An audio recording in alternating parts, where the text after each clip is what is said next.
con Claudia Cueva, delantera del equipo del Club Comercio. Estamos transmitiendo en vivo, mucha gente está mirando. Si querés decirle algo, lo que te salga adentro, no vemos que está un poco emocionado. Bueno, seguir adelante, que tiene muy buen equipo.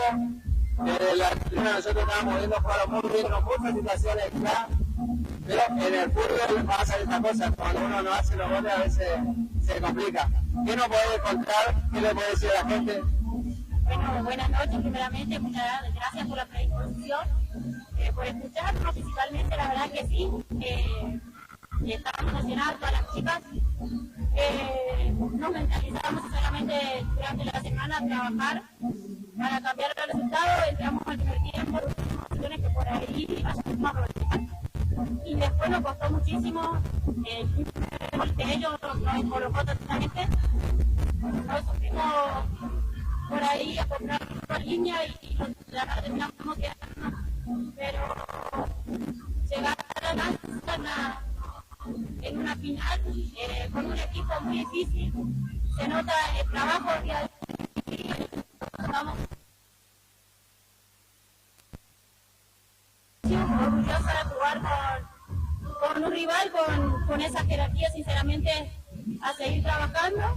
Nos vamos por un marco, porque el juego pequeño hay muchas cosas. Y de mi parte, por tiempo, queremos a las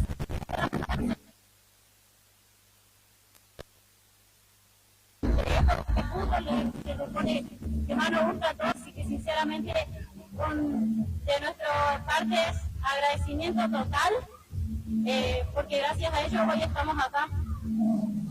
Nosotros felicitamos al Club Comercio Plaza, la verdad que es una excelente campaña y este es un momento histórico. Así que, más allá de la derrota, de parte del equipo, yo diría a disfrutar de este momento histórico y volver a repetirlo para la próxima. Sí, como yo le comunico a nuestro técnico, teníamos que venir a disfrutar. Esto es así, uno va a terminar con ese sabor amargo, se va a ir a la casa y el otro se va a ir feliz.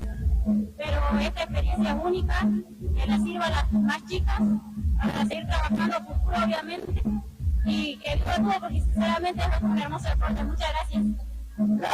Gracias por tu entrevista, saludos y felicitaciones. Muchísimas gracias a ustedes.